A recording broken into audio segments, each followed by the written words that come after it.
Inspector साहब, आजकल कोई असलम नहीं है एसएस साहब के लिए हैं। बात सुन मेरी, सबने इधर से चले जाना है, बाद में कम वक्त यही रह जाना है जहां दास। असलम बाहर आ। नहीं जनाब, ऐसी कोई बात नहीं। अरे आज तो मुआवजा ही हो गया। एसपी साहब के हुक्म से और कहर बड़ी जल्दी आ गए हो डेरे से। तेरा एसपी और हुक्म होते। खैर तो है, ऐसे क्यों देख रहे हो? बड़ी दुनिया देखी है मैंने, लेकिन तेरे बेटे जैसा रन मुरीद नहीं देखा। सारा वक्त कमरे में उसके साथ बैठ के ड्रामा ही देखता रहता है कब्बा। बड़े बुजुर्ग बोल गए हैं। आ जाओ असलम, वरना मैं आ रहा हूँ अंदर। आ रहा हूँ अब्बा जी, आ रहा हूँ। ठीक है अब्बा जी, हुक्म करे। हुक्म नहीं, गुजारिश है मलिक साहब। दिन रात अपनी बेगम के आगे पीछे फिरते हो, कभी कभी डेरे का चक्कर भी लगा लिया करो। खुद तो तुम सारा दिन घर से बाहर रहते हो और अब उसको भी यही सबक दे रहे हो। तुम तो घर पर होते नहीं, कम से कम उसको तो रहने दो घर पर। पागल औरत जनानियां घर में और मर्द डेरों पे अच्छे लगते हैं। सलाम अब्बा जी। वालेकुम सलाम पुत्र। अगर तूने अपनी सास के मरने के बाद मलकानी बनना है ना, तो इस बंदे की रस्सियां खोल दे, इसको डेरे आने जाने दिया कर, ताकि ये लोगों से बात करना सीखे, उनको काबू में करना सीखे, दुनियादारी समझे। लोगों को काबू करने वाली दुनियादारी कभी ना सीखना मेरे भाई। जैसे हो वैसे रहना, अपने बाप जैसा कभी मत बनना। बड़ों से ऐसे कौन बात करता है, बेवकूफ। बड़े जब छोटी छोटी हरकतें करेंगे तो ऐसी ही बात होगी। नसरीन, बाहर क्यों रुक गई? रुकी नहीं थी, सबको अंदर आने से रोक रही थी।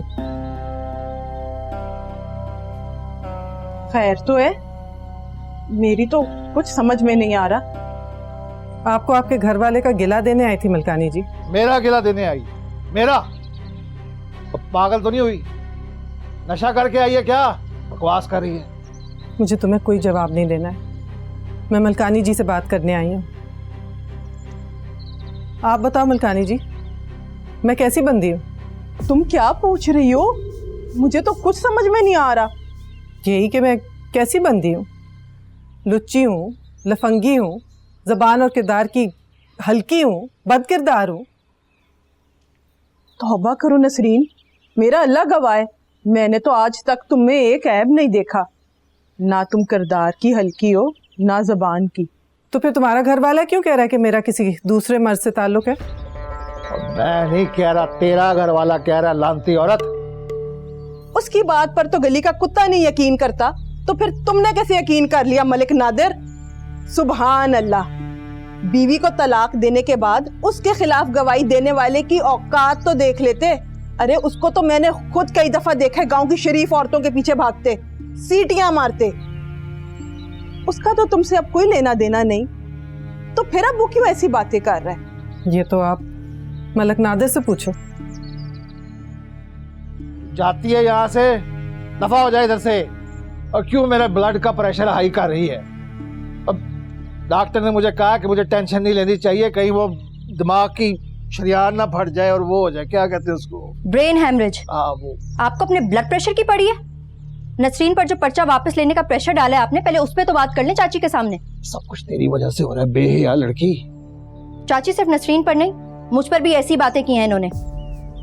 कल तक जिसे बेटी कहते रहे, उसी को डॉक्टर के साथ बदनाम करने की धमकियां दी इन्होंने। जाती है यहाँ से कि तुझे दूं मैं एक।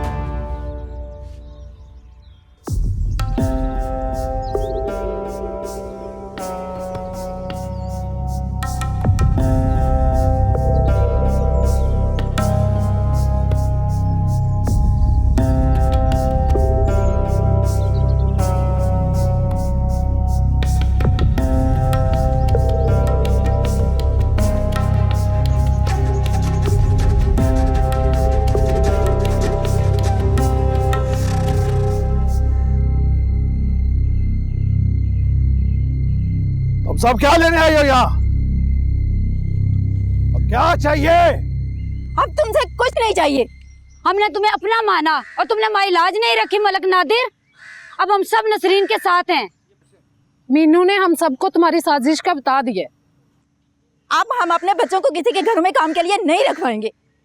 अल्लाह ना करे अगर उनको किसी ने मार दिया तो तुम तो कातलों के साथ खड़े हो जाओगे। हमें तुम्हारे साथ की जरूरत नहीं है, अपने हक की लड़ाई अब हम खुद लड़ेंगी। और अब हम अपने बच्चों को उस स्कूल में भेजेंगे जहाँ तुम्हारी बहन से बंधी हुई है।